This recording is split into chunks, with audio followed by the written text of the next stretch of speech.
Welcome, my friends, to the Sage of Quay Radio Hour, your home for free and critical thinking, and I'm your host, Mike Williams. Tonight, returning to the show are my very special guests, Elisa E. and Elana Freeland. Elisa is a survivor of the MKUltra mind control program. She has authored 2 books titled Our Life Beyond MKUltra, where Elisa details her involvement in the program. She offers a rare glimpse into how the dark world of trauma-based mind control created her multiple personality disorder, and how once programmed, she was used in government, military, intelligence, religious, and corporate organizations to carry out the occult agenda of control and domination through sex and murder. With tonight's show, Elisa will take us through her MKUltra deprogramming process and how that process must include an inner spiritual awakening in order to break out and defend against the forces of evil. Elana will then explain how the ionization of our atmosphere and environment is an integral part of the agenda to mind control the masses and create generic thinking and behaving human beings. We then wrap up with Elisa relaying her personal experiences with unseen forces and how these entities play an important role in mind control programs and the oppression of humanity. The pictures displayed during the slideshow for this interview are Elisa's personal collages depicting her inner struggles and thoughts as a survivor of government mind control. And to kick the show off, I asked Elana if she could give us an overview of MKUltra, and here is what she had to say. A lot of Americans don't even know to this day, 70 years later, that one of the most nefarious programs that was born virtually with the CIA and the National Security Act of 1947, the year I was born, it is important and imperative to know about it because of what it has now become. We are not talking about a bad history that is over and done with. We're talking about something that is on the goose step march all the way through not just America either. Every country in the world is now having to deal with this remote electromagnetic mind control that really began in the technical sense with the Nazis in the camps during World War II, and then was brought to America under Operation Paperclip. Many engineers and, yes, rocket scientists, but more importantly, for how history has come since then, it was filled with psychiatrists, doctors who had done abominable things on inmates, and that would include Jews, Gypsies, people who were disabled, homosexuals, and even Germans, their own Germans. So we have to start there to understand that this technical aspect of mind control began in 1953 when everything got settled here. The records had been scrubbed of the Nazis, and they were all ensconced in our military bases, our hospitals, our mental health institutions, our universities, everywhere. And one of the things at the primary, in the front of the line for them was mind control. And this was very attractive to the PhDs that worked for the CIA and the FBI, with the idea that the Cold War now meant that the Soviets might take over, and there were rumors flying about the Soviets doing mind control experiments, etc. So it was really pushed into high gear by the paranoia of the time against communism. So this MKUltra began with cults. There were satanic cults here in the United States. There were very right-wing so-called Christian groups, Jewish groups. Many cults were tapped by the CIA for their children because their children had already been traumatized. Their personalities had already been split off for various functions that the cult needed. And so the CIA either leased or bought them outright and began with them. It also tapped its officers, and the military tapped its officers for their children. So this is not some small thing that happened in our checkerboard past. This is a horror beyond belief that parents would give their children, would sell their children like slaves to the intelligence agencies for the sake of saving us from communism. It's just unbelievable. So I want to make sure that people understand that this is where it began. And it is, though we had the Church Committee in 1975 and the Church Report, Frank Church from Idaho, saying that, yeah, gee whiz, this was bad. The CIA, oh, sorry, they burned most of their files, but we do have a few boxes of files. It's all over, kaput. They were bad, slap their hand, and on we go. That is not true. It simply went on and now is so sophisticated that soon we will not know the difference between the MKUltra of today and the singularity transhumanism movement. We will not know the difference. So, Elana, when we say it's here today, some of the audience may not understand what that means. So, how is it out there today? Well, I myself, I did a lot of research on MKUltra primarily because of the books I wrote, Sub Rosa America series, which is about a fictional history series about what has happened to this country since John F. Kennedy's assassination. But I have somehow, you know how destiny works, when you get involved in something, you begin to attract those people. I myself have met through various connections, but also just serendipitously in parking lots and supermarkets. I have met people who have been subjects of this terrible program, and some of them know it, some of them don't know it.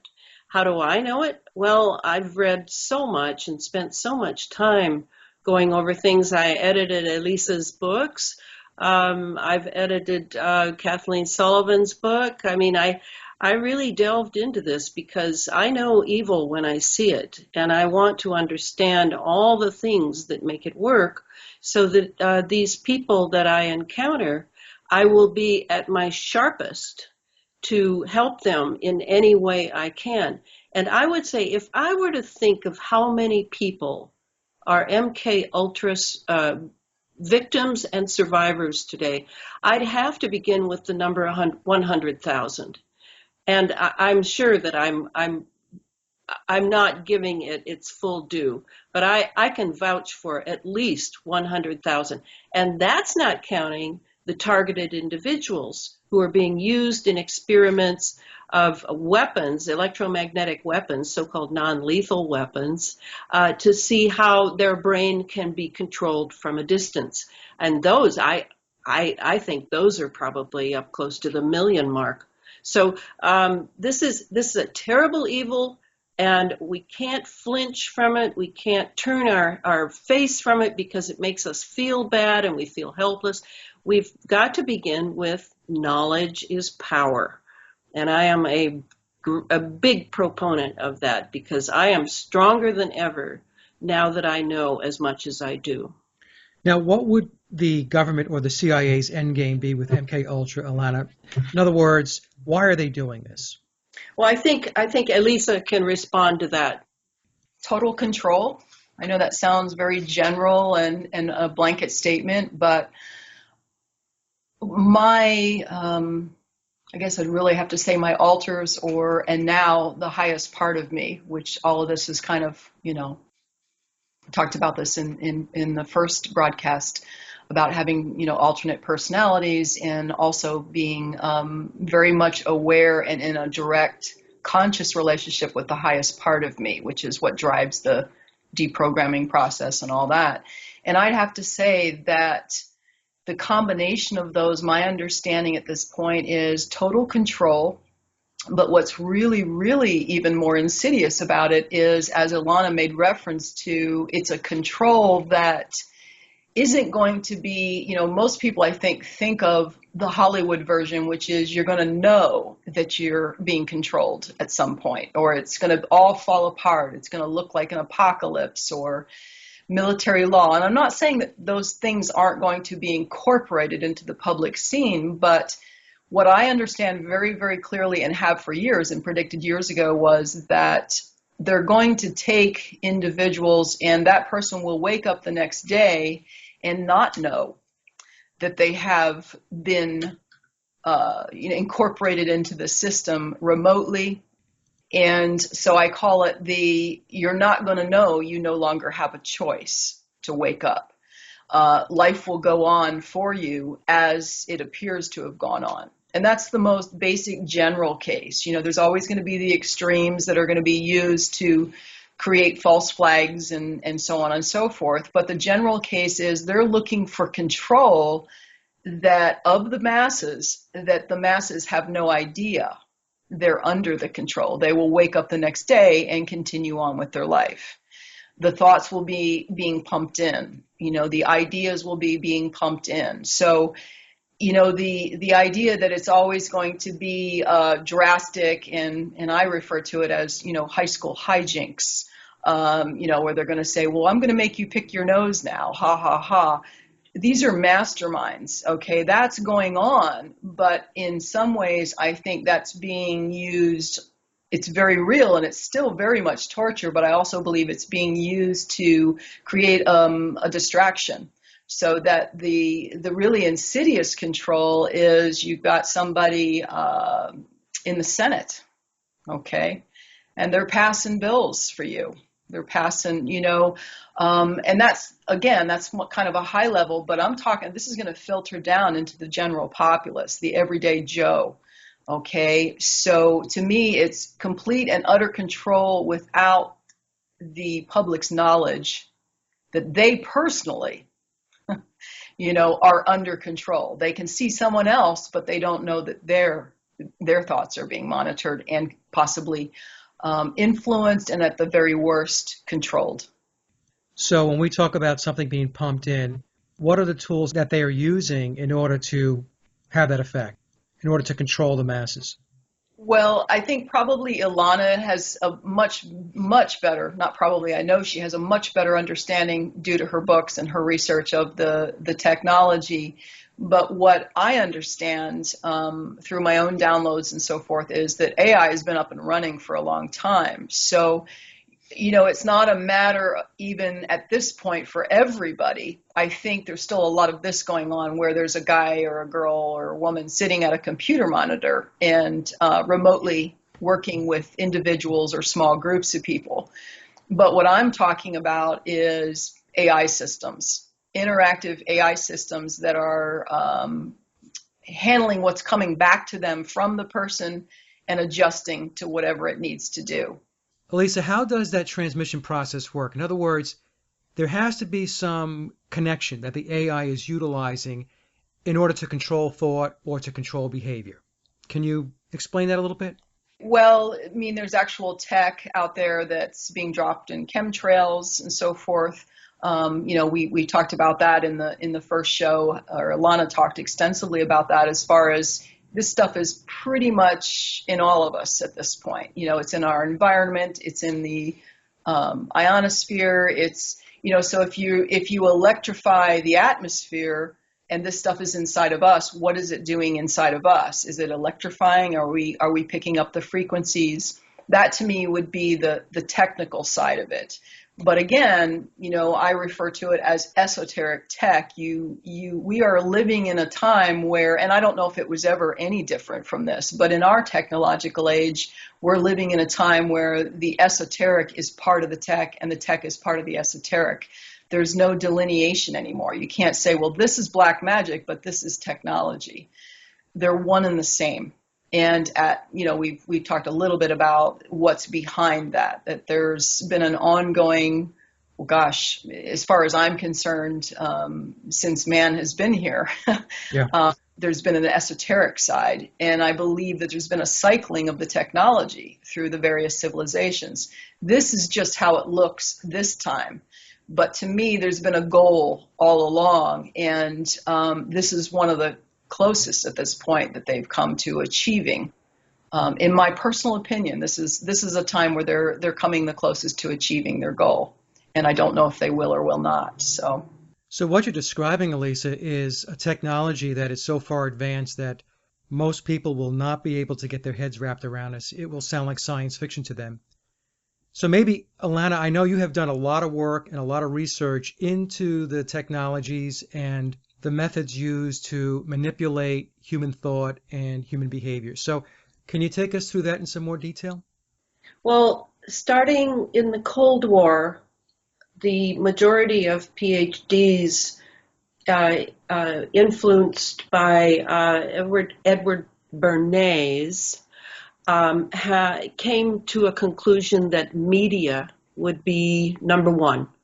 And the television was born. Of course, you know that the military had had the television years before we did, just as they had the cell phone years before we were allowed to have them.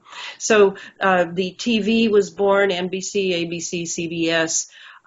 They began to run shows feverishly, seeing, and I love it that they call it programming. So, you know, it's not like it was hidden from us, but we didn't know what programming meant. So that was the beginning, was media, and most important, visual media, not radio. Radio leaves you much freer than a visual representation. So they began there. And as time went on, the newspapers were taken over. By the 70s, the CIA's Operation Mockingbird had taken over all the major media, including newspapers, magazines, etc. There were little tussles over that. Some people were not quite as bent as the CIA, but always came the story of the communists, the communists, the communists. So once the media had been completely taken over in the land of the Bill of Rights, the First Amendment, etc., then began the next phase. And of course, you know, it wasn't all linear. They were working on it all at all the same time. We had the rocket program. We had the space psychology programs. You know, what would you face in space? And there were a lot of covert things going on under that program, mind control things, MKUltra sub-projects. And gradually it came to where they realized that in order to really control the globe, they needed to get more energy, particular ions, from the ionosphere. And so that work has been going on easily since the early 60s to find a way to do that. But it wasn't until Bernard Eastland's 1987 patent, the first patent, that they began to see, yeah, we could do this. We could zap the ionosphere with phased array antennas, and we could, stimulate more ionized energy, draw it down along the magnetic lines of force into the magnetosphere and into our troposphere. And that's what they've finally done. However, to keep the atmosphere ionized, they have to use these chemtrails, and load them up with aerosols. That includes conductive metals. That also, there were others who jumped on that bandwagon and said, well, let's deliver nanobots. We're working in nanotechnology, and people are breathing the atmosphere, have them breathe in some of those nanobots, microprocessors, sensors, all on a nano scale, so that we can have access to everyone's nervous system. They jump past the blood-brain barrier, everyone's blood system. And let's check on disease too. Let's create a Morgellons creature, genetically engineer it, and stick it on one of those polymers that we're delivering in the chemtrails, and people will breathe that in. And so we can have a variety of experiments going here to, all of them heading toward this cyborg transhumanist future. So the thing where you have the nanobots in, and I know people don't understand this, is you can be pulsed. They can pulse entire populations. They can pulse cities. They can pulse one neighborhood in the city. They can pulse, yes, individuals' homes, but they can use the cell towers and other devices on the earth for that.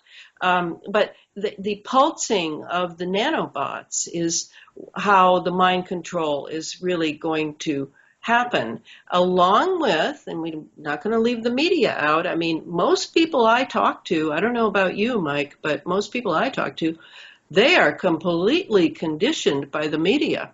So I don't see much thinking going on anymore, and thinking could have been a chance for consciousness to overcome this sort of droning being alike thing, this similarity. The idea of democracy is we're all, we're all the same. No, that isn't the meaning of democracy, but it appears to have become that. Politically correct opinions.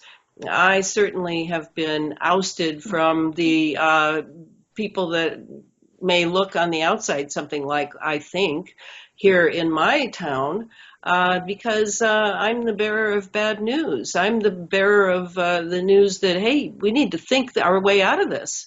We need to do something here. So there is this constant media drone behind it, and add to that the pulses at certain frequencies that are affecting our endocrine system, affecting our nervous system, and you begin to see the problem. And at this point, it's probably too late to throw that over. I certainly have no hope in coming that way, but I do have hope of coming in the back door, which now I have to say in America is consciousness, and to raise the consciousness of the public and explain to them how this works, so that the gears can get moving again in the old brain up there, so that people can begin to understand that.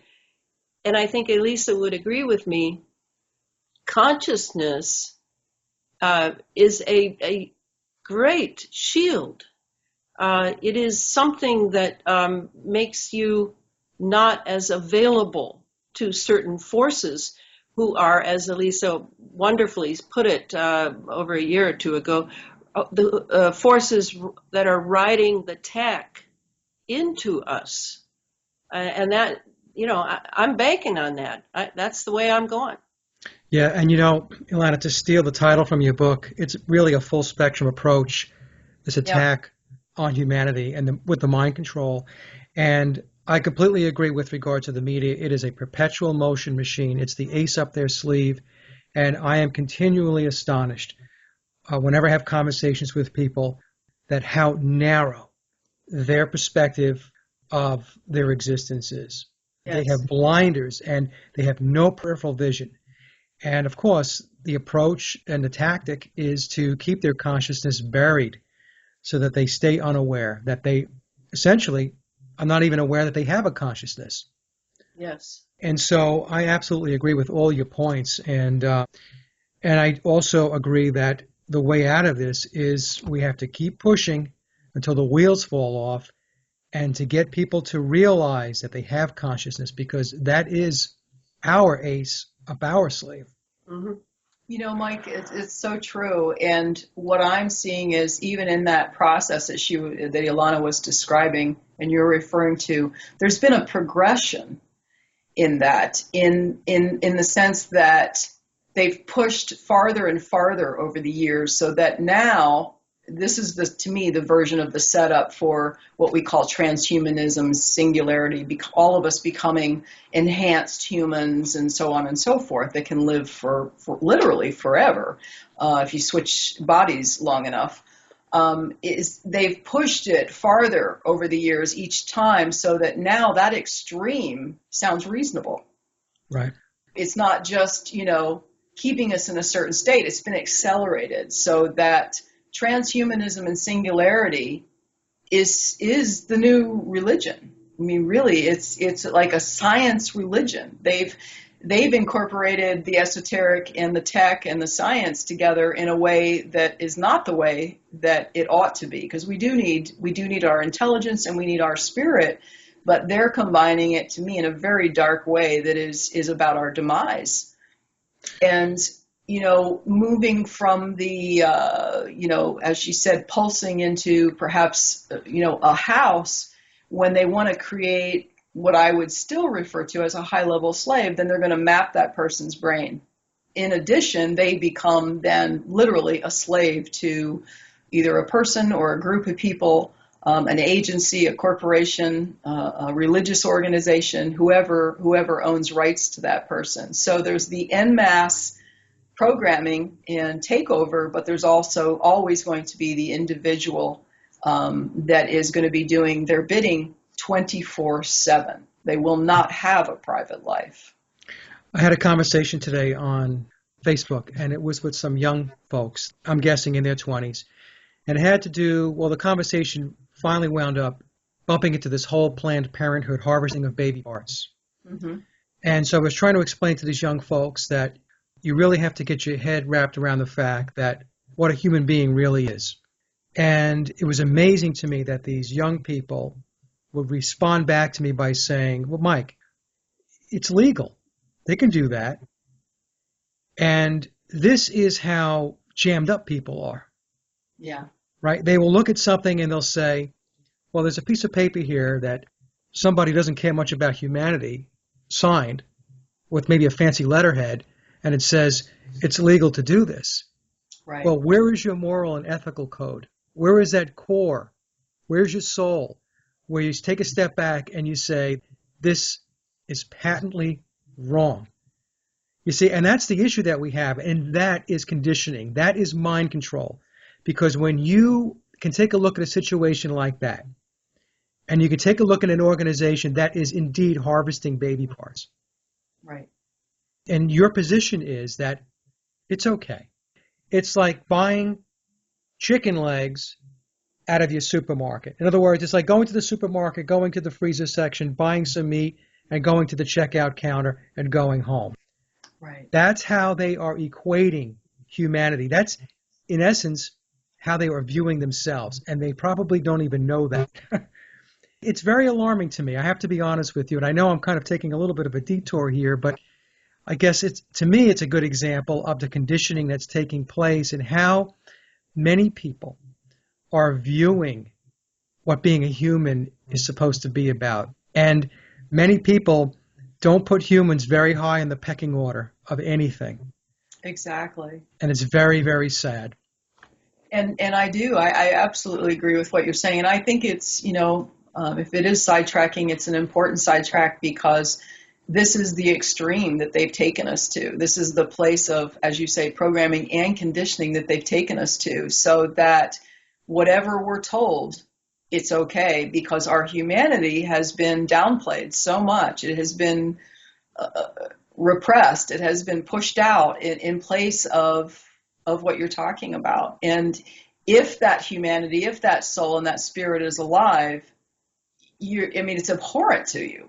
Right. I watched that video, one of the videos, the one of the woman, sitting with this covert reporter or whatever he was.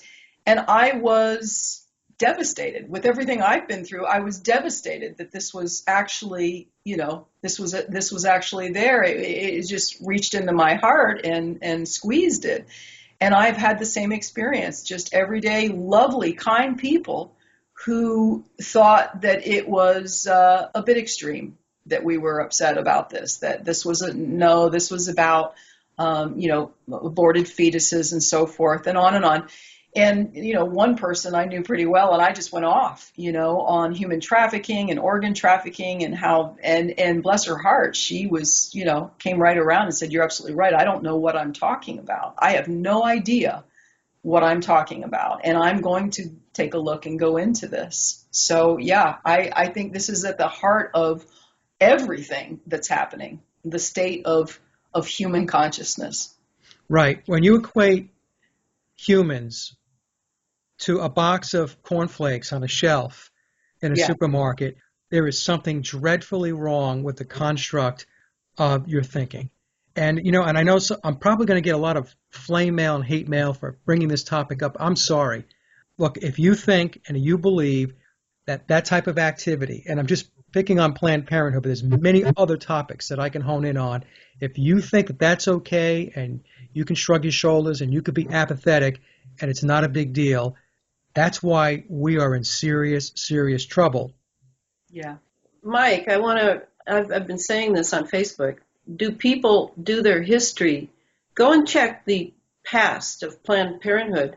It began in the eugenics movement. Exactly. In the 1920s. So let's get straight. I know there's very nice people who want to help women who work for Planned Parenthood, but they better check their history of where that was born. Yeah, and read up on Margaret Sanger. Yeah. Well, I know that I got us derailed there a little bit, but thank you for bearing with me. So I was wondering, Elisa, if maybe we could talk a little bit about the deprogramming. I did receive some emails from the last show where one email in particular, where there was a person that said, hey, look, I was in this program and I'd like to know more about how Elisa did her deprogramming. And so I guess the question is it a structured process or did you deprogram more based on trial and error? Great. Yeah. I would love to say, and this is what I thought when I found the support, okay, in the two men that I met. My thoughts were that I was going to have a process, I was going to have safe place, I was going to have all these things, I was going to, work my way through it with someone else. And the truth of it was I was blindsided by the fact that first thing I really noticed was, and it began immediately, the day that I sat with them and shared with them, and these two men that I'm referring to were just amazing individuals who had worked with, and they were researchers, they had worked with other people like me, they knew a lot about mind control, but they were still in the learning process as well. Basically what they said is, you're not crazy, what you're telling us is we've heard it before, on and on. And what happened then, Mike, was that for the first time in, I'll say, our life, meaning myself and all the other parts and alter personalities within me, it was a safety moment of, you're not crazy, someone here is listening, it's safe now. My father had passed several years before.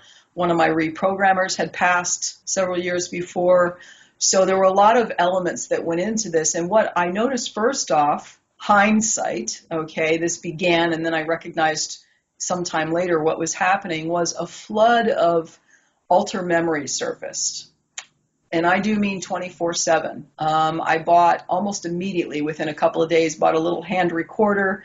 It was going on daytime. It was going on at night. I would come to in the middle of things and just record things that made absolutely no sense to me. I would get up in the morning. I would journal things. I'd have memories that had parts that didn't make any sense to me. They seemed surreal because I didn't understand what was happening in them. So really, the process began on me. It was almost like an assault from within. And really, honestly, I attribute it to the highest part of me of why I survived that process. I did not have a facility to go to. I didn't have even a safe home. I wasn't living with anyone. I was bouncing around. I was living out of a car. I had jobs, in certain towns, and I really used my alters to hold those, not only hold the jobs down, but get amazing references from the places I was going. So it was this bombardment of what I would realize later were several alter personalities and even fragment alters that realized it was safe to come forward. So I was flooded with things that I think many, many parts of me wanted to present, but I wasn't listening, or I wasn't able to hear them, or I just wasn't ready, what have you. So it became very, very much an assault. And one of the men was extremely helpful. We're still in touch, but I'd say for the first year and a half, it was critical that I had him in my corner. It's like you have to have somewhere to go with the information, recording it in a journal, recording it on tape. He would videotape me whenever I wanted. I would go to the town where he lived and spend a couple days, and we would just do a bunch of work. But it was really crucial for me to have someone. I often called him long distance, filled his voicemail. And he said, no problem, fill it up. And I would keep calling until he would empty it so that I could fill it up again. I mean, it just went on all day and night. And so I needed that outlet. And I knew that even if we couldn't talk, he told me, I promise you I'll listen to everything. And that helped. Somebody was listening to all of us. And then as time went on, and I just kept, at that point, he told me, there's a higher force in this world. Just keep focused on it. Know that it's going to get better. He kept telling me, I promise you, it will get better. Just hang on and hang in there. If I hadn't recorded it, I would say it was a blur. But I recorded it meticulously. And it began to make sense. I began to see patterns after, as the months went on, pieces that had come up 3 months ago and another piece that came up 3 months later all of a sudden fit together. I began to realize I'm not crazy. This is all real. This really happened to me. I had surveillance. People showing up, some scary situations, other situations, just potential mail handlers. And I was very resistant. Everything in me screamed to become involved with those people. And I held off. I prayed a lot or meditated on beautiful, loving, unconditional love. And it kept me from jumping in. And it was difficult. It was really difficult. And when I discovered who one person was, and cut that off spiritually and physically, like no contact, no interaction, they would shortly send someone else. So that went on for a while, but then that, kind of subsided. They realized I wasn't gonna bite anymore. There was not gonna be a romantic benefactor to reprogram me and contain whatever it was I was gonna bring forward. So there's a lot of elements to it, but for me, there wasn't any structure. I was, by the seat of my pants. I was hanging on, quite honestly, for the first 6 months. Suicide programs went off left and right. Self-destruct programs went off. Self-harm programs went off, and sometimes 4 and 5 at a time. And I was working and trying to look like I was a natural part of society during all this. I mean, literally, I had jobs. I was in retail, so every once in a while I'd have to just go lock the door when no one was around and go in the bathroom and curl up in a ball and sob until I could get up and come back out, But that is the other side of having the altars, in that I had, for example, one that I called the perfect employee, and she literally took over. It was a natural thing, and sometimes I would kind of come to 2 hours later, and everybody's giving me accolades on what a great job I'm doing. So wow. It is almost comical. I can almost write a comedy now, but back then it was terrifying. It was exhausting, and it was an ongoing process. And as I pieced things together, as things began to make sense to me, I began to get stronger. And throughout this, I relied on what I call that unconditional love. I couldn't pray to a God or a Messiah or a guru. I'd had masters my whole life, and that just didn't fit. But I knew that there was this magnificence that I had moments of throughout my life. I didn't even know what to call it. And when this man said, he said, just think of a creative energy, all the beauty that you do know of in the world. And I just started working with that until it became an actual daily conscious interactive relationship with this force of absolute beauty and unconditional love. Now, how long ago, Elisa, did this take place? Your awareness that I'm getting these flood of memories, these fragments. Was it 10 years ago, 20 years ago, 30 years ago?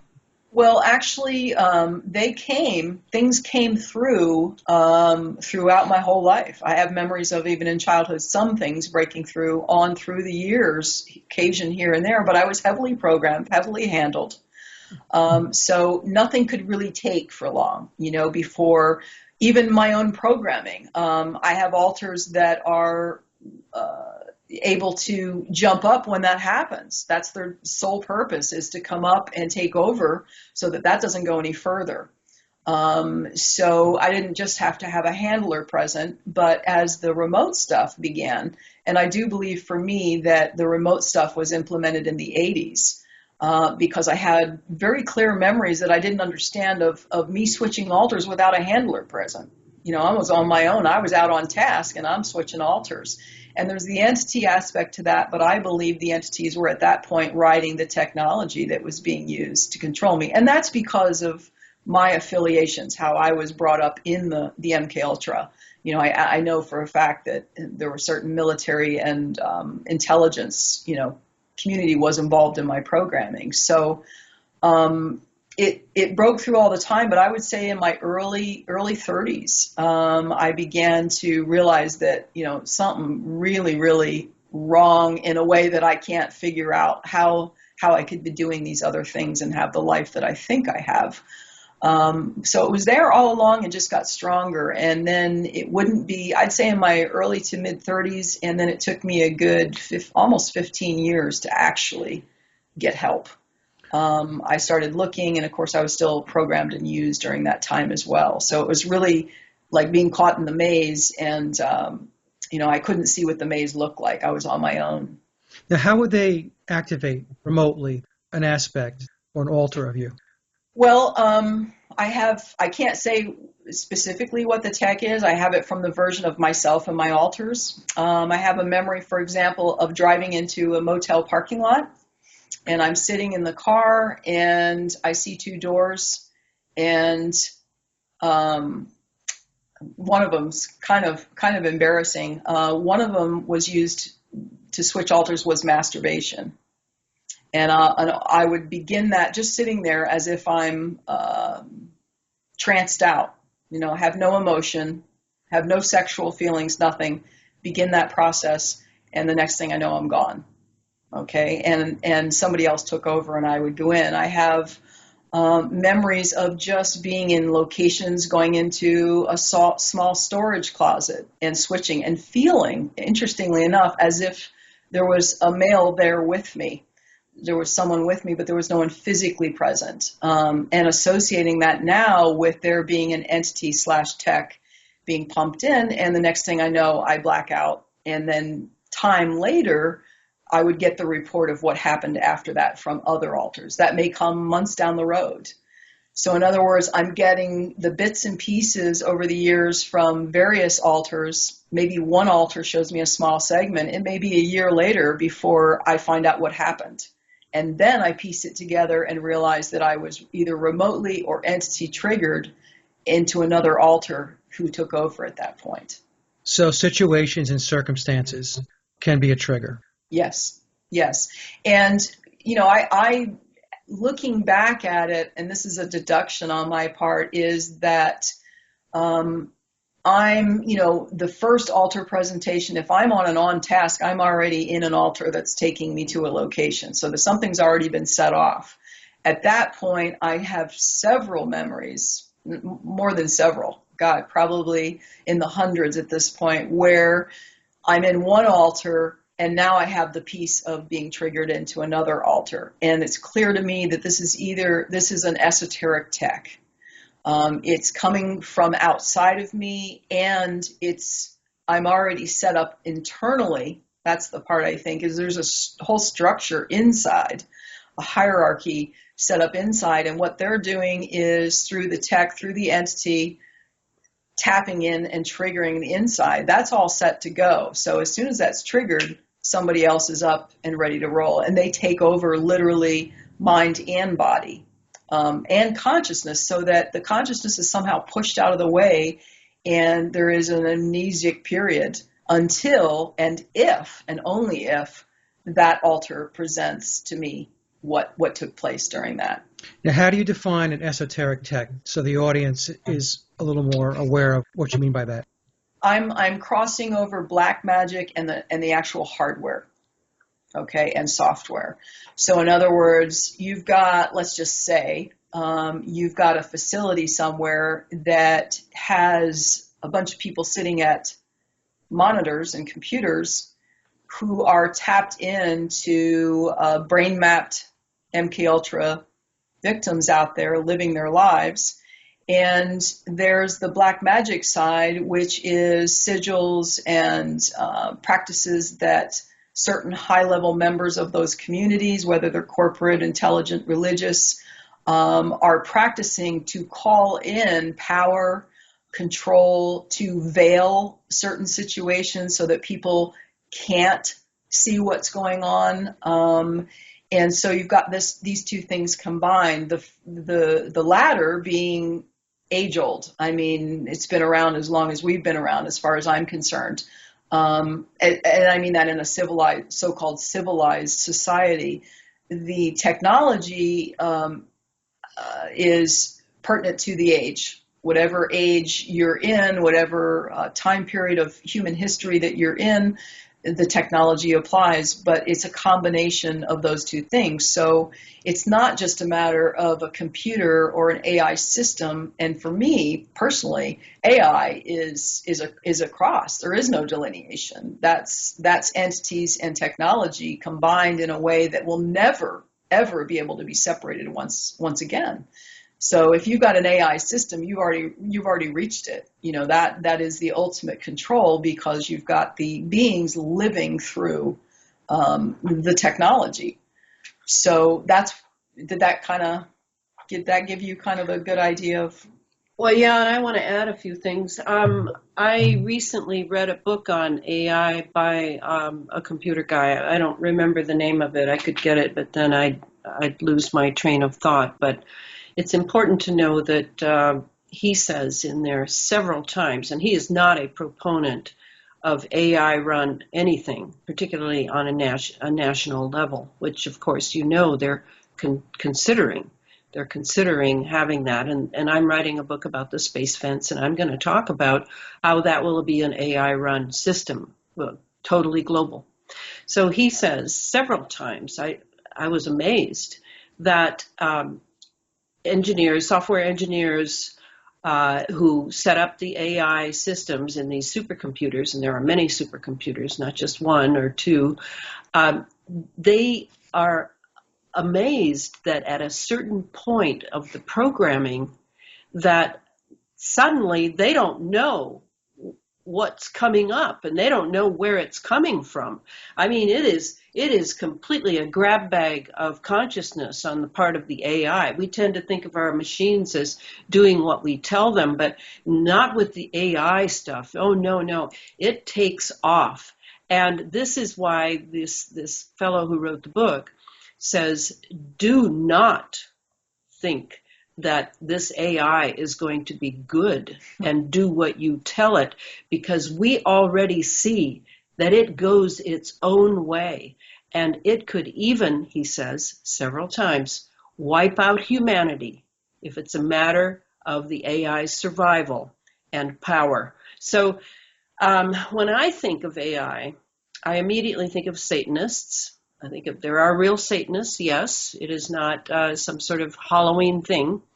And their use of fire, air, water, and earth for many centuries to evoke these beings that now ride the technology in, because what is technology? It's fire, air, water, and earth. I mean, it's this is nothing new, and that's, to me, the crossover of black magic. You can do the rituals and call them in, but even relationship with them will call them in now. Mm-hmm. It does not need to be a formal rite, whereas at certain points now that the veil is falling, it really is. And Rudolf Steiner, I'm a student of Rudolf Steiner, he talks again and again about how the veil between the worlds will collapse in the 21st century. and that this will be the time we will have to be on our toes to be able to name evil and really know it for its nature and give it a name, because otherwise it will just take us by force. And to be so close, that's why quantum physics has arisen, a language that perhaps can help us to understand what lies on the other side of the veil that is now pouring into our world. And to me, this is not at all a stretch. I know that materialists have a hard time with this, but if they could just remember that their very materialism is conditioning and programming, we have got to open up to what we are in relationship with in this life. And we've got to be able to see it for what it is and not allow ourselves to be chanted to sleep. This is my hope. So when Elisa said, that these beings are writing the tech, I totally get it. I mean, we still don't know what electricity is. Electricity, what is it? You turn a switch, boom, it comes on. It's an anode and a cathode, blah, blah, blah. Well, yeah, you've got all the little names, and you think by naming it, its nature? I don't think so. So to me, it's a matter of retaining an openness of spirit and intellect in order to see the world that is opening before our very eyes. And it's going to be a world of marvels. And you can imagine, Mike, how happy the black magicians at the top of the scientific pyramid are to be alive now. You can imagine how they'd be willing to pay just about anything to see where this goes. Yeah. It's interesting. I read the Satanic Bible way back when, and I remember Anton LaVey, one of the topics he covered is, whether Satanists would spend their time, bending spoons. He said, we would never waste our time doing something like that. We spend our time shaping consciousness. Yes. We spend our time getting what we want and imposing ourselves on the unknowing, on the profane. So I found that to be very, very interesting. People see stuff like that and they just chalk it up. It's just nonsense. But, when you read stuff like that, there's a lot of tidbits of information that you're going to pick up, and it helps you to connect the dots and put the puzzle together. And if they think humanity is so low, why then are Satanists and other black magicians of other persuasions in every religion in the world, why are they so bent on controlling and sucking human beings dry? Why do they want their babies? Yeah. Why? To me, the human being is a work in progress for one of the highest beings in this universe, because we are intended to be free will beings. And even the angels serve us. So how can we be so low? And when people constantly blame humanity and boo, boo, hiss, and the poor earth, the earth and my humanity are so merged. I love the earth. She loves me. We are beings involved in a tremendous experiment and adventure of free will. And the fact that some human beings, I guess they're still human, take over and destroy and derive a great deal of pleasure from destroying and evil, this is simply my battle. It has nothing to do with convincing me that the nature of the human being is not worthy of the greatest of efforts here. I agree, Elana. Very well said. Very well said. Now, let me ask this question here. Going back to the black magic, Elisa, were you ever privy to a black magic ritual? Is there anything that's in your awareness? Yeah. And being, but again, in fragmented pieces, often in a drug state. It appears, things are coming in a fuzzy way. Can't make out faces, but very group situations and mostly male, where there's some heavy sexual element where I was being utilized in that way, which I think the sexual energy was a big part of a lot of the black magic ceremonies. Where there, like I said, there were drugs. Seeing that I'm laying on, some kind of table or stone, flat piece, seeing off to the side, my head's turned. I see this very old, in one case, I see this very old pitted gold bowl. And I remember later thinking how old it felt. And, being poured into that was human blood. It wasn't mine. And there was also, which I found interesting later, it took me a while to identify this, but monatomic gold was in there as well. There were quite a few men in the room, and I was kind of going in and out. Other ceremonies where other people were being sacrificed. And that was when I was adolescent. I remember one in particular where a young girl was being sacrificed. So a variety of things, almost always involving, in my case, human blood or someone's life being taken, or a lot of sex.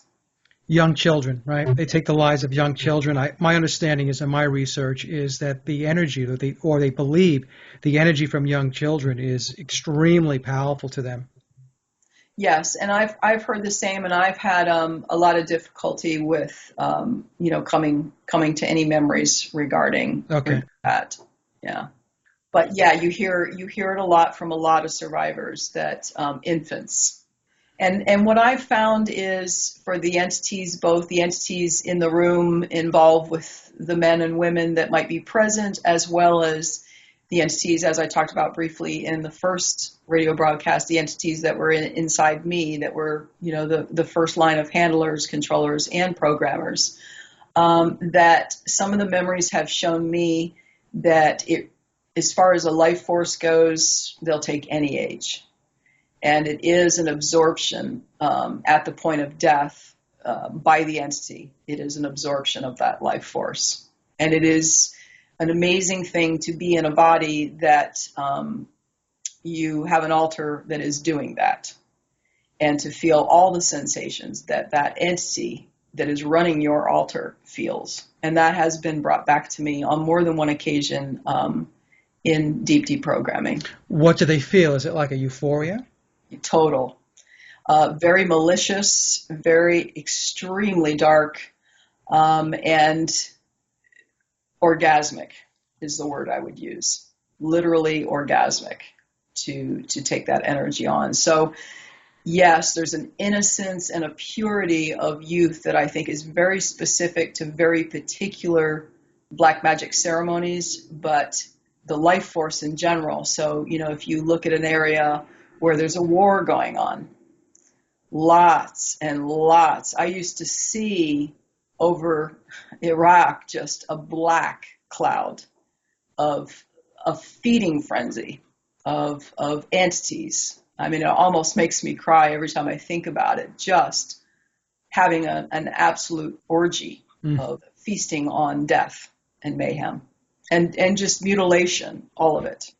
So yeah, they're very into these entities that I know. And, I want to just say one thing in regard to that with the AI that Elana said about AI not being good. There isn't a good AI that I'm aware of. There is no such thing at this point. I'm not saying that's something that couldn't have been in a different scenario, but in this one, there is no benevolent AI. Well, let me ask this question. Now, might be a little off topic, but folks listening to this are thinking, wow, this is a lot of really heavy, dark stuff. Where's the forces of good in this equation? Why does it seem that evil or dark has the upper hand and they're just going to ride that to their end game? Where are the forces for good? How do we respond to that? Well, I'd like to say on that all the programming and conditioning we've talked about for on and on and on progressing that has taken place has really pushed the spirit and the humanity, as we were talking about earlier in this show, has pushed the spirit and humanity out of the conscious mind of individuals. We've become a group think without even knowing it. And for me, what has changed is that this is, at one time, this is how my highest self relays it to me. At one time, we had the group ability to shift things. In other words, we talk about the 100th monkey, right? If you have enough people, the majority, then it will shift it for the rest. It'll shift it for the whole. My understanding is that time has passed. We no longer have that as an option. That's a limitation that was forfeited due to perhaps, I don't know, not exercising it in a certain frame of time, in a certain progression of events. What we're down to now is the individual recovery of our true human spirit, soul, consciousness on an individual basis. And that's a very, very powerful thing. But it's that, and this is just the way it's been presented to me. And this was shifted, this loss of group soul. Group soul. That's a great way to say it. Was for me, my understanding is it shifted in 2012.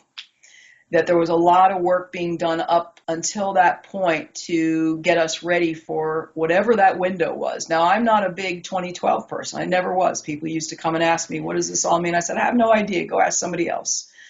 But in 2013 and the early part of 2014, I, through a year and a half, began to see and feel things differently. I watched this shift. And I, in hindsight, with my higher self, realized that this actually took place in 2012 at some point.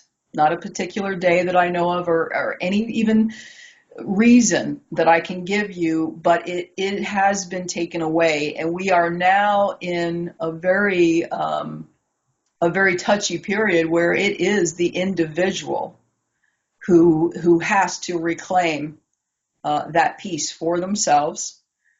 Share the news, talk about it, be open about it. And that is, in my experience, that is what happened for me. And I'll be honest with you, Mike, I knew it was possible for a very long time. And with everything that was done to me personally and what I did with it, all these altars and under the programming, I was uncertain as to whether when I leave the body here, would be intact enough to not be involved or still accessed by these dark forces. And it has just been in the last couple of weeks, something very particular happened, and it was made infinitely clear that that I am not captured by them any longer, that what I call the recycling program that has been going on here on Earth under this dark force isn't the true reincarnation program that, old school would teach us.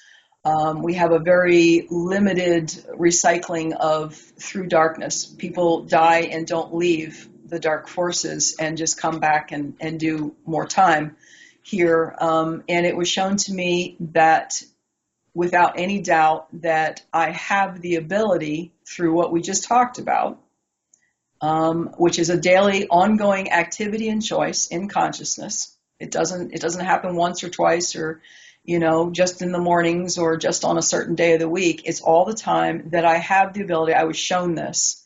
I experienced it is the way I would put it. I experienced it, body, mind, and soul, that I can break out when I'm ready of this, this realm of darkness that's being contained. And beyond that is the true force of creation, the true force of unconditional, magnificent love, the true, I don't know if you'd call it progenitor of the human soul and spirit as it used to be and as it could be on an individual basis first at this point.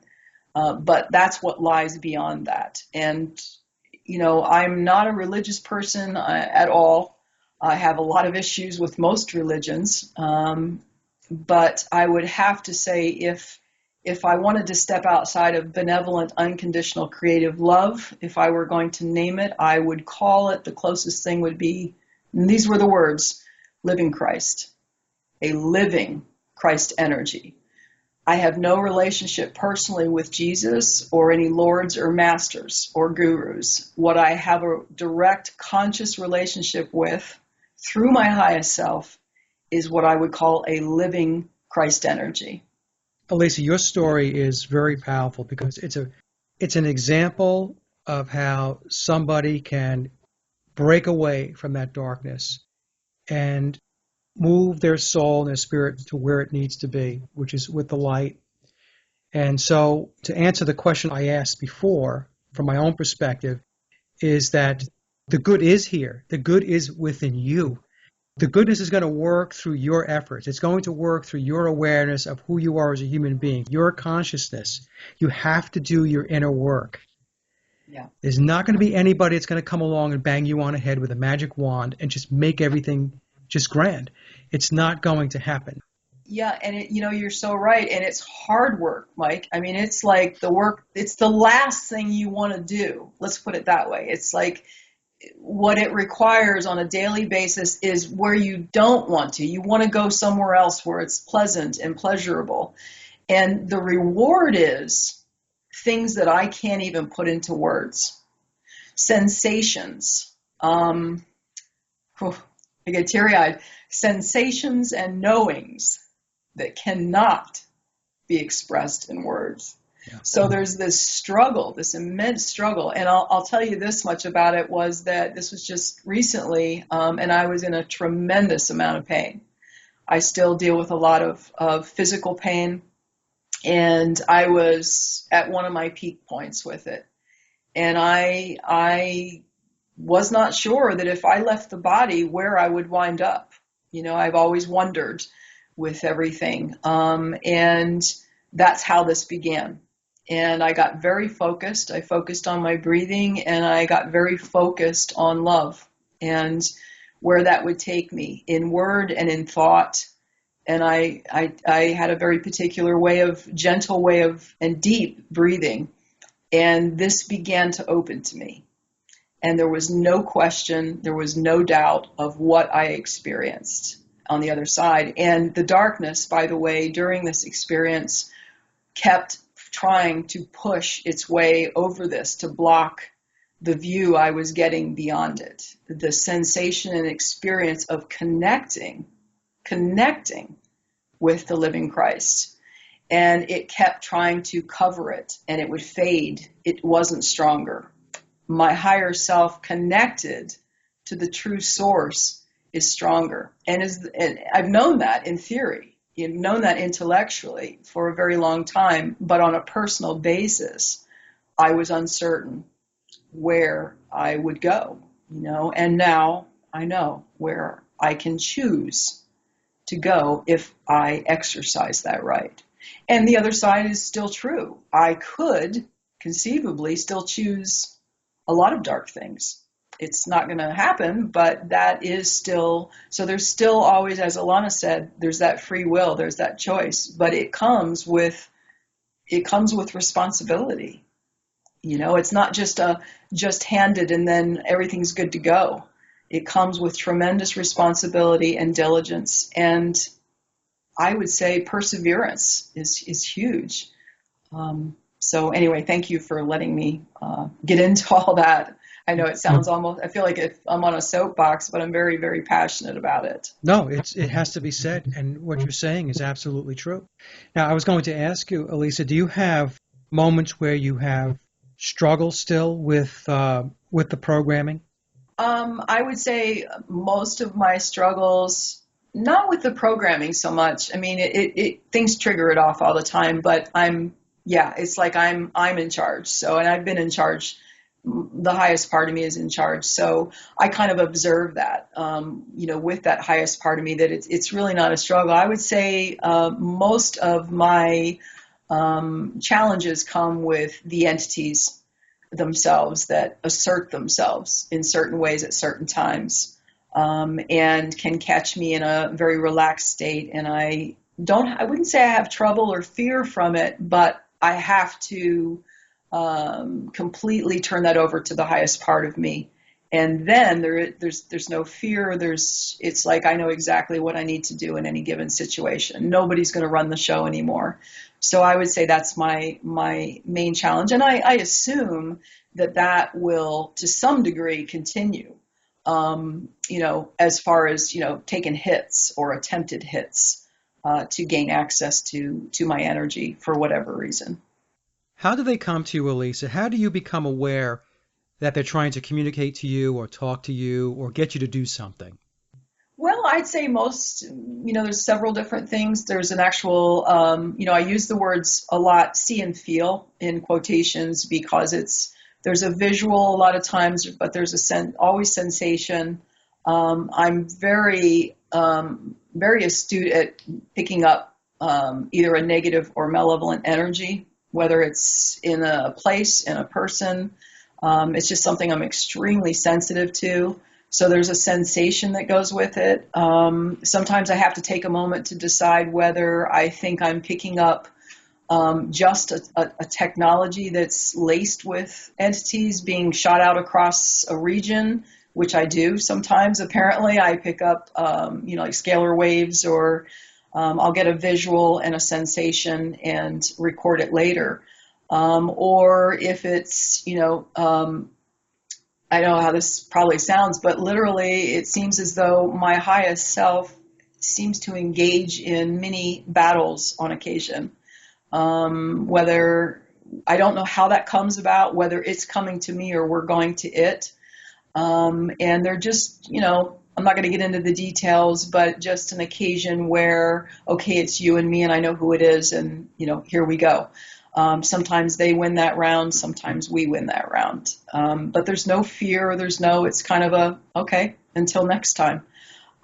So it's really very random and sporadic, and a variety of things. A lot of times it's very visual for me. I get what I refer to as windows that open. And I'm usually wide awake, conscious, but relaxed and have my eyes closed.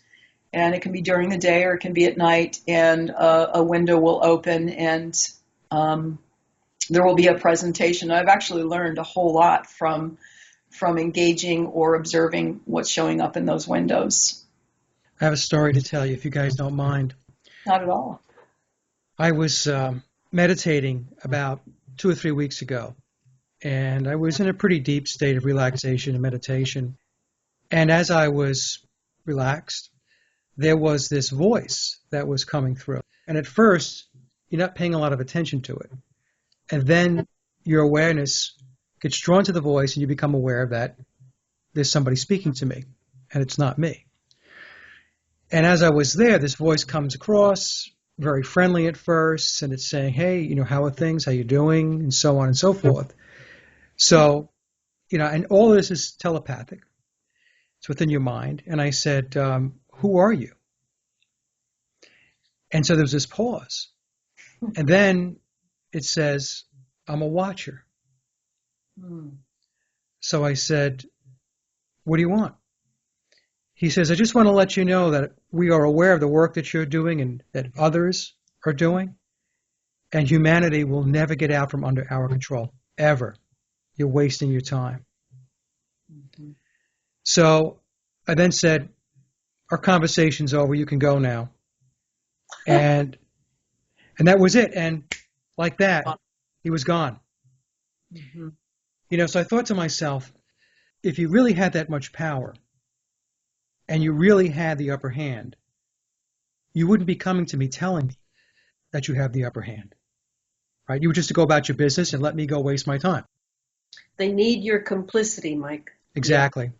I just wanted to relay that story because, many times people will listen to this stuff and they just think it's some kind of weird science fiction tale that we're telling, that this doesn't really happen. And I can tell you that in my own life, I've had many experiences where I became very aware that our existence here on Earth is nothing like how we've been taught and told that it is, that the aperture is much, much wider Yeah. than the average person is led to believe. And, I want to ask both of you this question. Do you look at the situation that's going on here? We're all doing the same type of work, trying to raise the vibration, get the planet to a better place. Do you sometimes look at it and think to yourself, you're on the outside looking in, that you're really not a part of this, that it seems so surreal, that you feel you're engaged, but you're not engaged? In other words, We're both kind of laughing here because, yeah. it's almost like you're watching a movie and you're going, God, is that place screwed up? So you're going to continue to do the work that you need to do to push the ball forward and to make progress and get humanity to where it needs to be. But I want to ask both of you that question because I think that to myself all the time, and I would like to have a sanity check. You go first. Yeah, but for me, it's a little different in that I'm standing at my post, and I'm a real soldier. I have been for many years, and I had some screwed up problems that I needed to fix so that I could really stand at my post. And I've been doing that now for over 20 years. I don't know that I can improve humanity.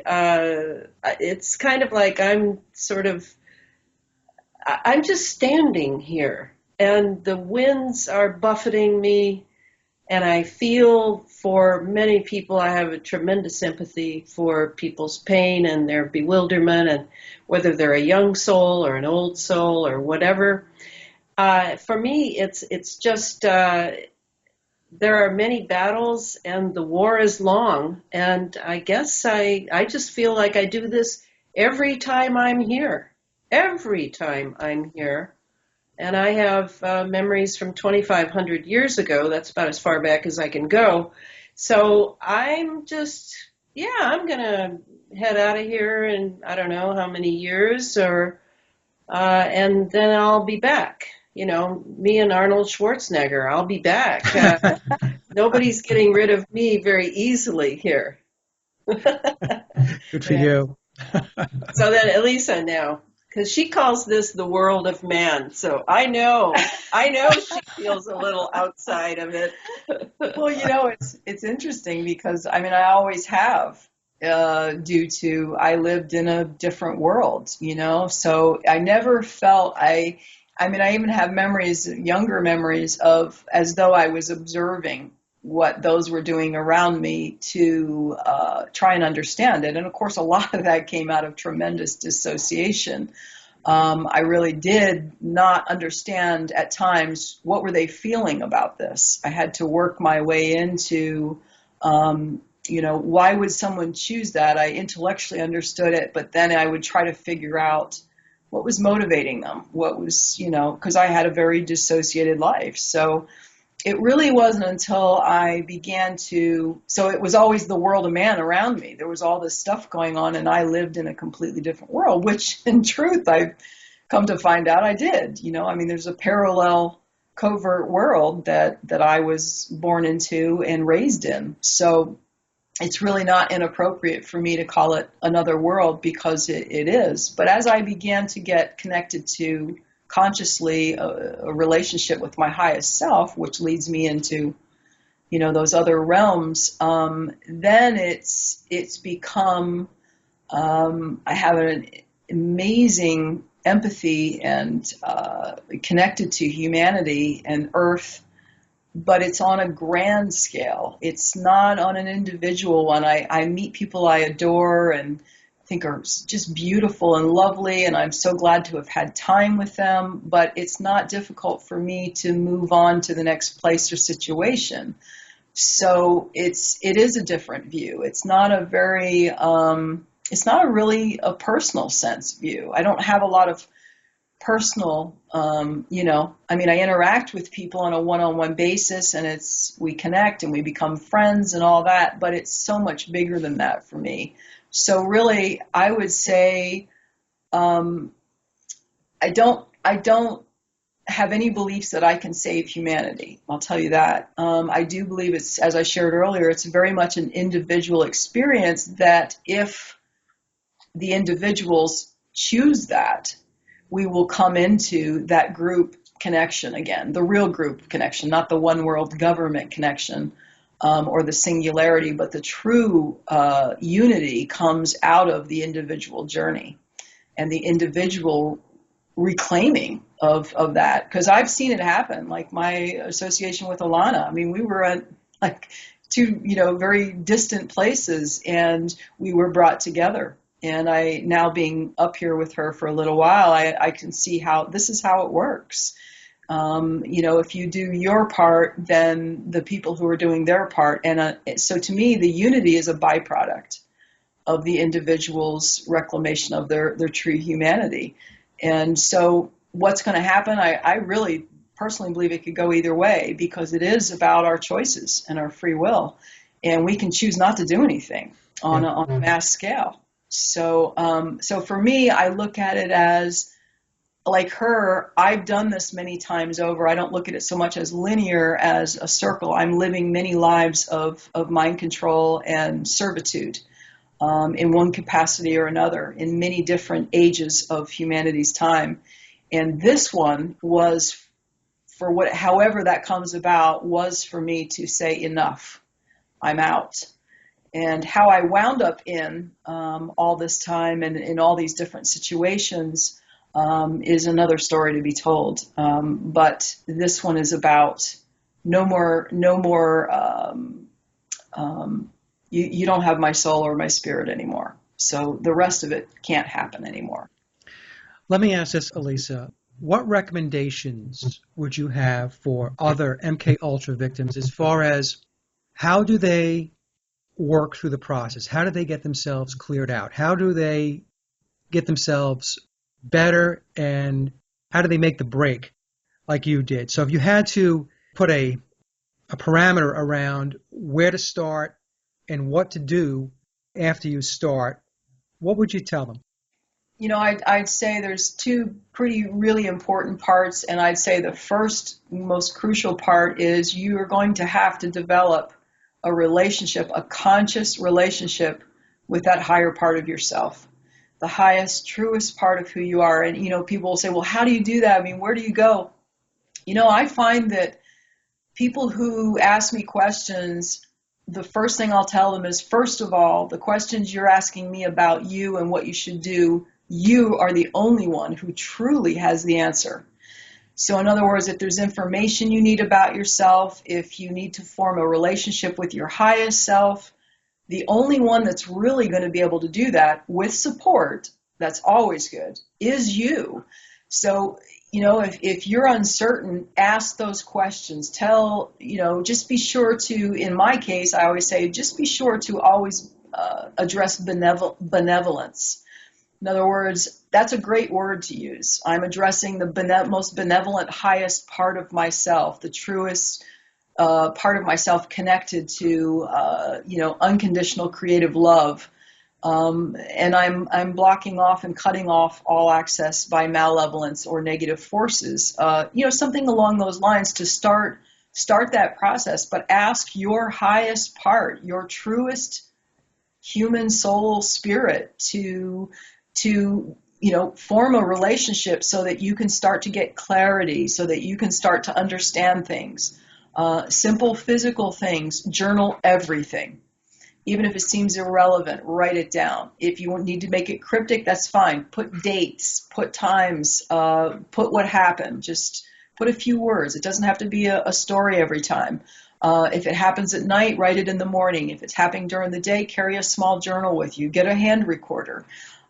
Just say it. And one of the things I'm extremely grateful for is the man that really stuck it out with me said, don't censor anything. Record everything. It's not going to make sense now, but I promise you, and eventually it will. And he was so accurate on that point. I can't tell you how many times over. So recording, starting to develop internally a relationship with something that's safe and unconditionally loving, And it's challenging. It's very challenging at first when you start to realize not only the things that were done to you, but the things you may have been involved in. It's hard not to live through shame and guilt and just keep putting that aside and going back to that love, that unconditional love. It's really helpful if you can find someone that you truly, truly trust that will just listen to you. They don't have to figure it out. They don't have to have the answers, but just someone, some way to record it and bounce it off another human being. The person I worked with listened. It was rare that he told me what he thought was going on. It was usually only if I asked. He just listened and encouraged me to keep going. And that's a big burden. I get that for someone to do, but you can ask that, ask that highest good to bring that person into your life and make it evident for you.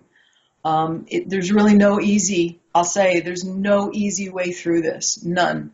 It is part of the soul's, the dark night of the soul for someone to come out of an MKUltra program. And it's going to be a difficult journey, but to remember that human soul spirit is stronger than any of them.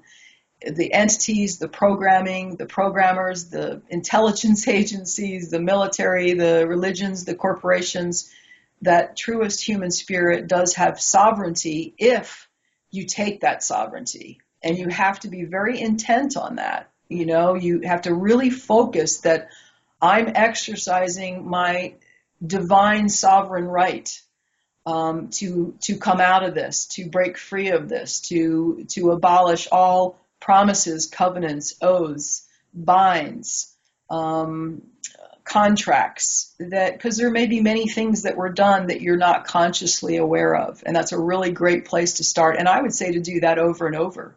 If you want to get up every day and break all those oaths and promises and covenants and binds and move into your sovereign divine right to be free. What are your thoughts on counselors and therapists? Well, I think there's a growing community of awareness in the field of psychiatry or psychology, I should say. I don't know about psychiatry that much. I'm sure they're out there, but I think there's a growing awareness. But I think if you're going to deal with someone, you have every right to know exactly what their experience is, what they understand about it. You should be interviewing them, not the other way around, to see what they know, because there can be pitfalls. There's things such as booby traps and triggers, so that when a victim starts to talk about certain things, it could set off suicide programs. Let me just put it this way: if you're a high level, it's going to set it off. And I had them set off all the time, but for whatever reason, my spirit was strong enough to choose to keep going. So it's important that do some research. If you're going to work with someone, find out why they're worthy to help you come through the deprogramming process. That's really the way I see it. And reprogramming. To reprogram. I'll let you talk a little about that. Well, I only know what you and others have told me, that some psychiatrists and psychologists in the therapeutic world are actually reprogrammers. And so you fall into their snare, and suddenly your talk therapy is ending up being a reprogramming of your programming. So, to trust another master is definitely not the way to go. So when Elisa says, check out who this person is, if you can, I'm along with her and others. I don't really trust authority figures very well, for good reasons in my life too. So, it's hard to find a good therapist who understands even what programming is, though, like Elisa said, it is slowly opening up that, oh my God, there's something going on here, because I'm hearing the same story over and over and over. And, to kind of add on to that, there's the actual programming. Someone may be able to help alleviate some of those programs that are put in. However, this is first and foremost, this is going to be about the soul and spirit journey. And if you can develop that strong enough, I am living proof that you can dismantle actual programming through that. I don't have to know every single altar's every single experience. I've been able to, in many cases, blanket certain areas and completely dismantle any ability for that program or altar or group of altars to have any effect on me. And again, going back to, this is my version of it, there is no programming that is worthy without the entities. I mean, they could put programming in left and right all they want. Without the entities, it's not going to stay intact because the human spirit is much stronger. So this has to be an esoteric job. So if we address the spiritual part of it, I'm not saying, you one exorcism and bam, you're good to go. It's a daily ongoing process. But as time goes on, it gets less and less, and your truest part gets stronger and stronger until the point where, as you asked me before, do I have program? Yeah, I have things getting triggered all the time, but there's no effect. It's like I acknowledge it and I put it away. It's done. So, I mean, for the most part, it's so to me, it is definitely, if I said, do I address my spirit or do I go to a deprogrammer?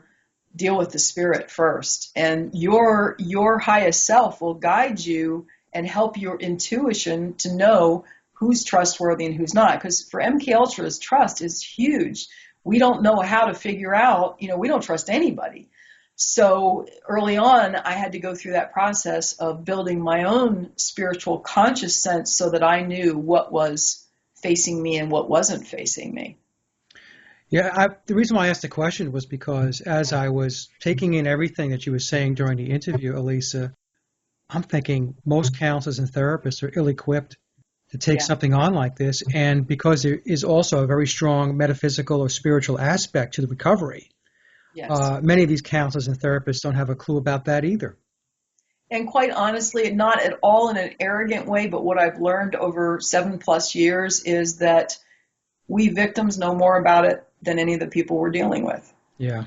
And that's not an arrogance. It's just, this is not, it hasn't broken open on a mass scale well enough yet to be in that position. So I even wrote in my book, for the victim, just know that when you go to get some help from someone, you're going to know more about this than they are. So be patient with them because, they're learning as you're bringing them the information. So yeah, it is definitely left with the victim. Now, we have about 10 minutes left, if you're okay with that. Mm-hmm. Can we talk a little bit about the role that these unseen forces play? In other words, we talked about it during various parts of the interview. So what I'd like to do is clarify it for the audience with regard to what are they, who are they, what is their role, and so on. As far as the who are they, as if I'm going to give you they come from this place and they've been doing this for X amount of years. I don't have that answer. This is the way I understand it. They go by many names. There's not just one group. There's a hierarchy within the various groups, and some are working with others and they're parasitic in nature. Some are very intelligent beings that are as opposed to, some are very intelligent beings, very powerful, as opposed to others that are just kind of wispy, energy-sucking, whatever. So there's a real broad spectrum of what I would call cross-dimensional beings that are here and leaving and coming back. Some reside here. Some have been here a very long time. And I do believe, and this is a belief because I don't have this firmly understood yet, but I believe there is something at the top of this hierarchy, someone or something that is at the top of this. Again, being able to cross in and out of dimensionally, manifesting physically. As far as, the ones that I've dealt with, I go into as much detail as I can in the book. I choose to call them, Satan, Cain, Lilith, even Lucifer. those are some of the ones that I've, in my version, had direct contact with. They were able to present different forms to me, very human looking, but I think I shared this in the first show. Even when they did that, there was, when I saw their nakedness, there was no nipple or belly button, which I found very interesting, but very human otherwise, often with black eyes, depending on, what they're presenting. And as far as, I don't know where they come from. I have some issues with stories that have been presented to us over the centuries that it seems like they're not quite 100% accurate. And yet I can't say why a piece of it I don't agree with. I just know that that's not correct. For example, I think I mentioned the fallen angel thing. I don't know what's wrong with that story for me, but I don't believe that the ones I'm dealing with are benevolent, gone, turned bad. I believe that my programmers are malevolent, period. So there's this sentient, various forms that directly ties into what's going on here with humanity, and I believe in the formation of AI, that it was a goal all along to bring us to this point for very particular reasons. So it's not all just the old mythology. It's a very tangible, physical manifestation in this realm at this point that they can control and interact with on an ongoing basis. They have a stronghold. And if people don't have an inner life, they're going to only be able to be part of the consciousness of the global AI. And that should drive people beyond their comfort zone, beyond their anger, beyond whatever. They have got to have an inner life in order not to be subsumed in a global AI. That's what's coming. No, that's exactly right. And the problem is, as we spoke about before, Elana, is most people have no idea what that means. There are so many people that are living their lives today in this very narrow bandwidth of existence on the hamster wheel, and they fully accept and embrace that this is what life is all about.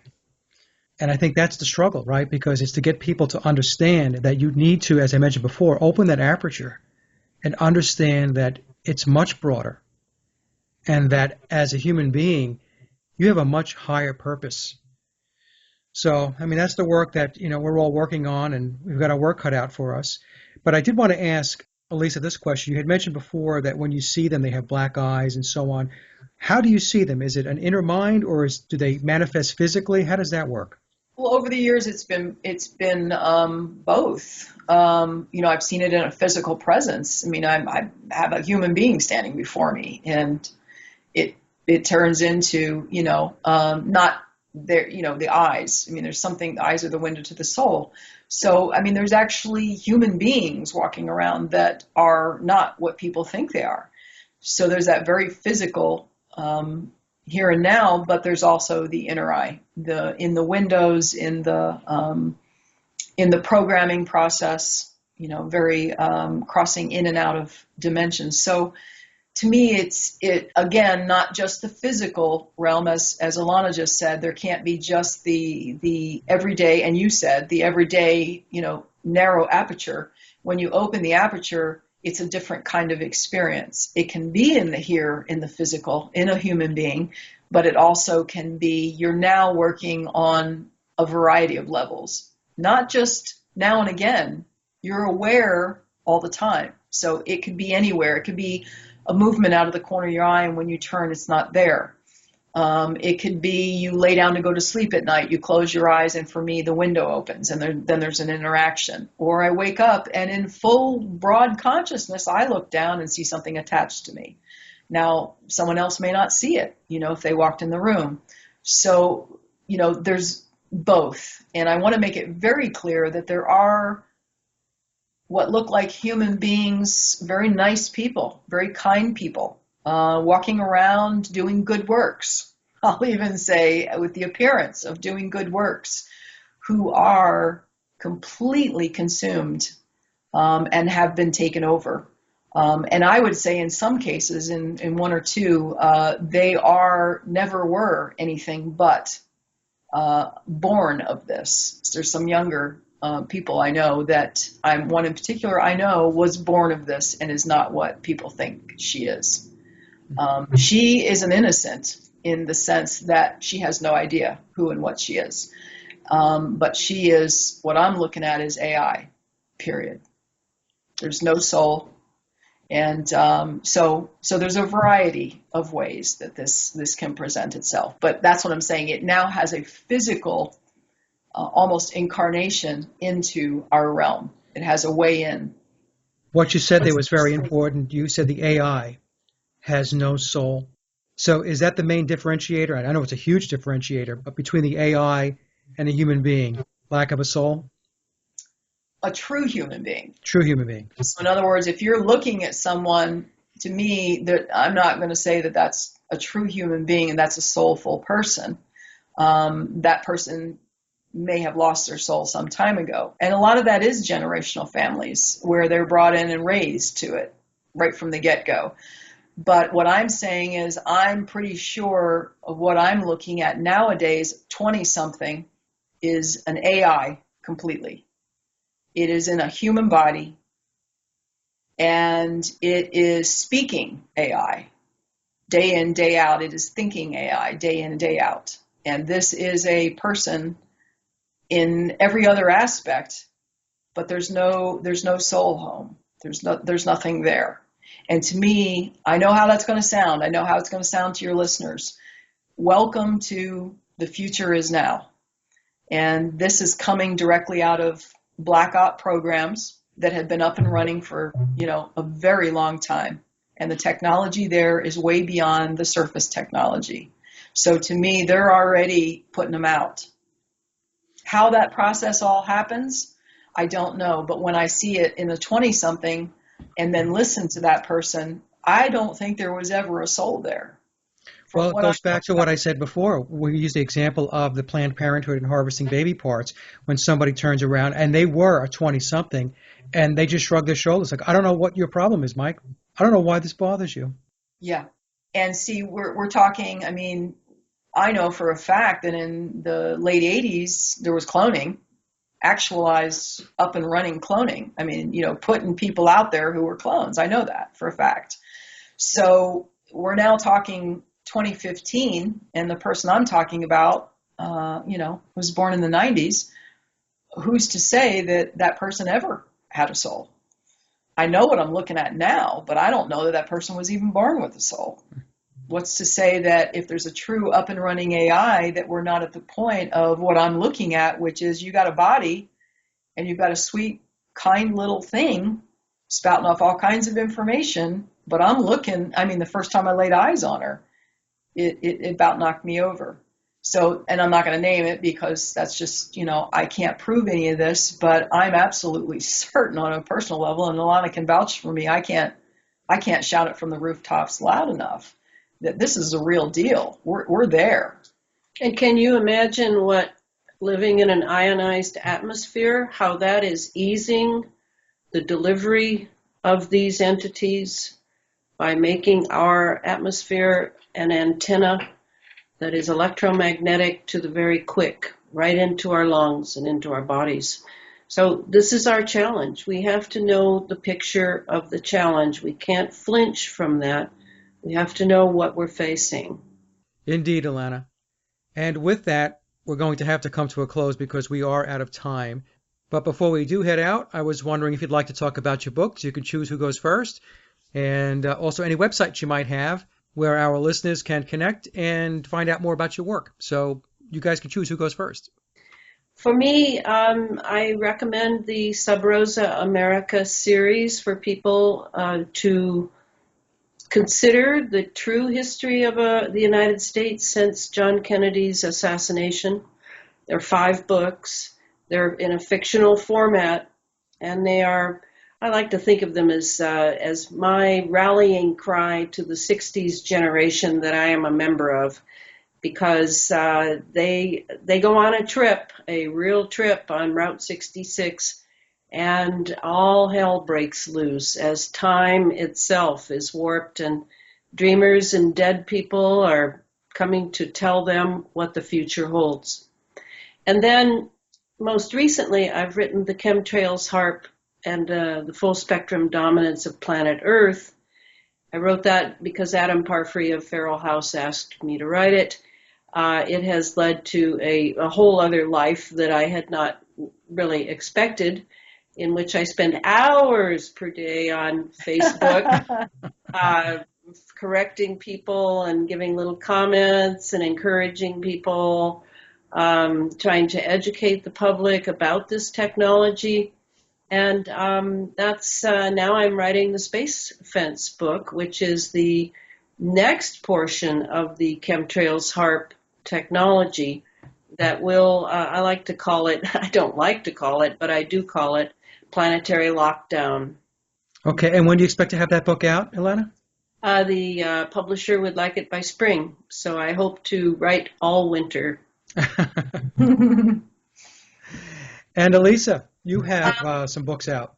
Yeah, I have Our Life Beyond MKUltra, Book 1 and Book 2.